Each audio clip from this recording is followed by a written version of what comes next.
the waltz, always a feminine beat. 1, 2, 3. Blues,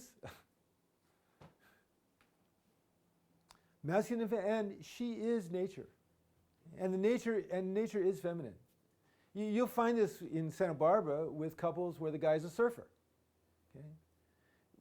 Women will choose these surfers who are beautiful guys a lot of the time, and then they'll get really pissed off because it's like he has another girlfriend. He has this other woman, the surf, that he goes to, and so it's all planned. We're going to go to the wedding, right? And we're leaving at 11 o'clock.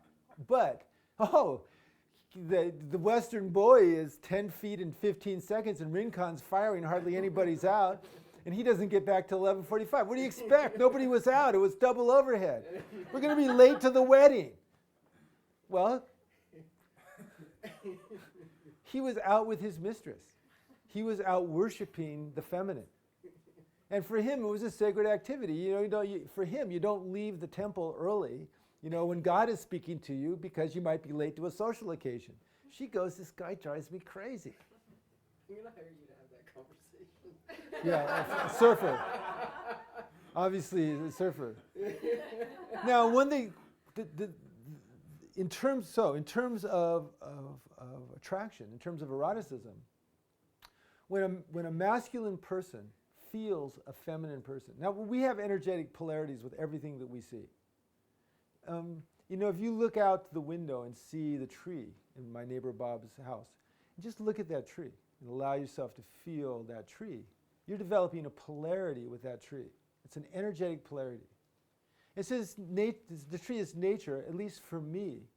It's not an erotic, I don't want to have sex with the tree, but there's a sense of a masculine, feminine polarity with that tree. Same thing with the ocean. Okay? But if I brought one of my swords here, or not even something as phallic as a sword, showed you a martial arts move.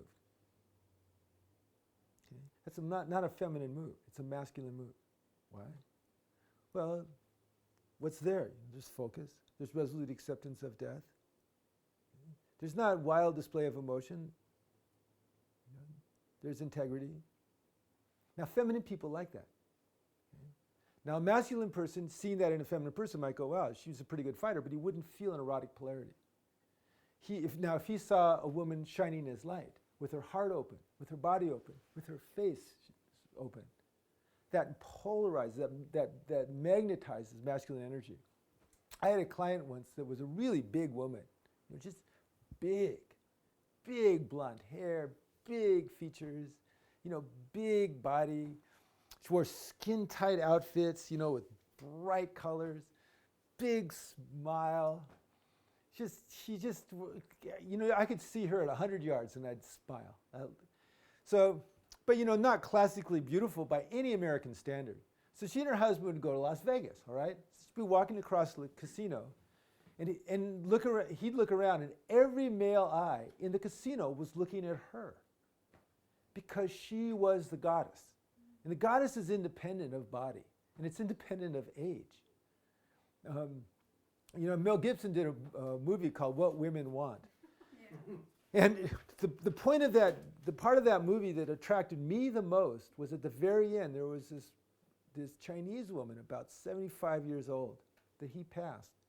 And as he passed, she was pure goddess. And I just fell in love with her. I mean, it's just the feminine energy. So a feminine energy going in juxtaposition with a masculine energy creates a polarity. Now, out of that polarity, people are drawn to each other, tend to present each other with their best side, and usually her best side will have these qualities, and his best side will have these qualities.